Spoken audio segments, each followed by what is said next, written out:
ज्यादातर middle class के नौजवान हैं। आज पूरी दुनिया भारत के प्रति आकर्षित है। खास करके G20 समूहों की देश के 50-60 स्थानों पर जो मीटिंगें हुई, उसके कारण भारत को जो पहले सभी दिल्ली, मुंबई या बेंगलुरु मानते थे, भारत को विशालता का उनको पता चला है। और आज विश्व का भारत के टूरिज्म के प्रति आकर्षण बढ़ा है। और जब टूरिज्म बढ़ता है तो व्यवसाय के भी अनेक अवसर आते हैं और उसका लाभ भी हमारे मिडिल क्लास को बहुत मिलने वाला है, उनके आय के साथ। आदरणीय सभापति जी, आज हमारा मिडिल क्लास आत्मविश्वास से भरा हुआ है और ये अभूतपूर्व है। ये अपने आप में एक बहुत बड़ा सामर्थ्य बना देता है देश का। और मुझे पूरा विश्वास है कि भारत का मध्यम वर्ग विकसित भारत के संकल्प को साकार करने के लिए कमर कस करके खड़ा हो गया है, हमारे साथ चल पड़ा है। आदरणीय सभापति जी, विकसित भारत के निर्माण में सबसे बड़ा रोल देश के युवाओं का है। हमें डेमोग्राफी का डिविडेंड, उस पर हमारा भी बल है। जो अभी स्कूल कॉलेज में है, वही विकसित भारत के सबसे बड़े लाभार्थी बनने वाले हैं।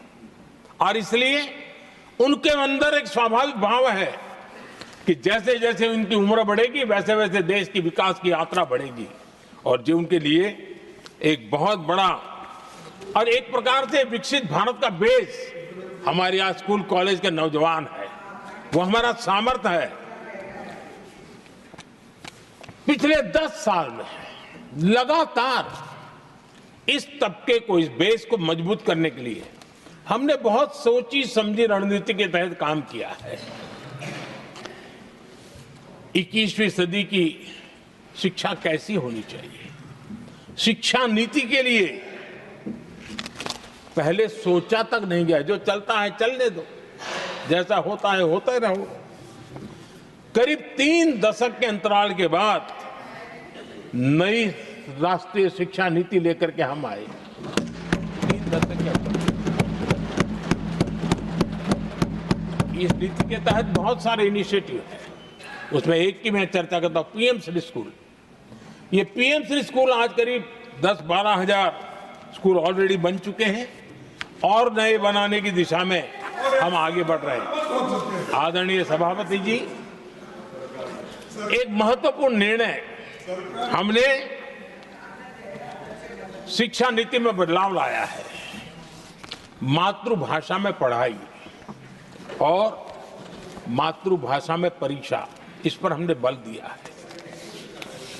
देश आजाद हुआ, लेकिन ये कुछ गुलामी की मानसिकता कहीं कहीं जकड़ के रखा था ना, उसमें ये हमारी भाषा भी थी।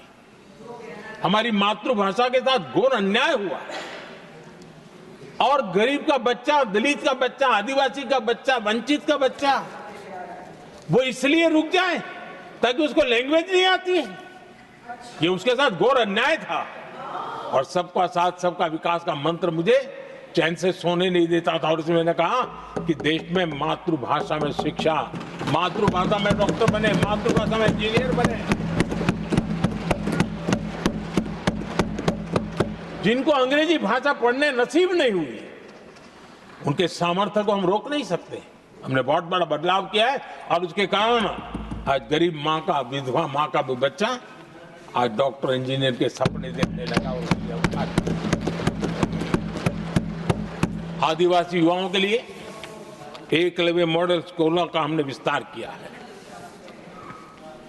10 साल पहले करीब 150 एकलव्य विद्यालय थे, आज 470 है, 470 हो।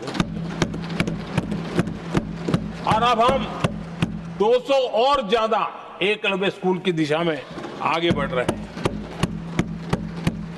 आदरणीय सभापति जी, हमने सैनिक स्कूलों में भी बहुत बड़ा रिफॉर्म किया और सैनिक स्कूलों में हमने बेटियों को भी प्रवेश की व्यवस्था की। आप स्वयं सैनिक स्कूल के विद्यार्थी रहे, पहले बेटियों के लिए उसके दरवाजे बंद थे, और आप भी जानते हैं कि सैनिक स्कूलों का महात्मा क्या होता है, उसका सामर्थ्य क्या होता है, जिसने आप जैसे व्यक्तियों को जन्म दिया है। अब वो अवसर मेरे देश की बेटियों को भी मिलेगा। हमने सैनिक स्कूल के दरवाजे खोल दिए और अभी हमारी सैकड़ों बेटियां देशभक्ति के इस माहौल में अपनी पढ़ाई कर रही हैं और देश के लिए जीने का जज्बा सहज रूप से उनके भीतर पनप रहा है। आदरणीय सभापति जी, युवाओं के ग्रूमिंग में एनसीसी की बहुत बड़ी भूमिका है। हम में से जो भी एनसीसी के संपर्क में रहा है उसे मालूम है कि उस उम्र में और उस कालखंड में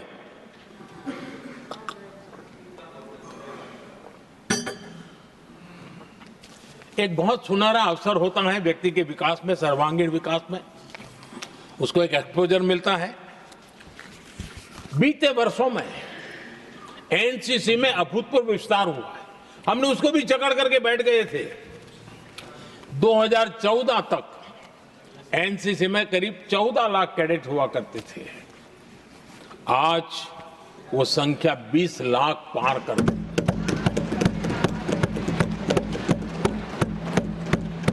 आदरणीय सभापति जी, देश के युवाओं में जो उमंग है, उत्साह है, नया कुछ कर गुजरने की इच्छा है, रूटीन काम से भी हटकर के कुछ करने का उनका इरादा है, ये साफ नजर आता है।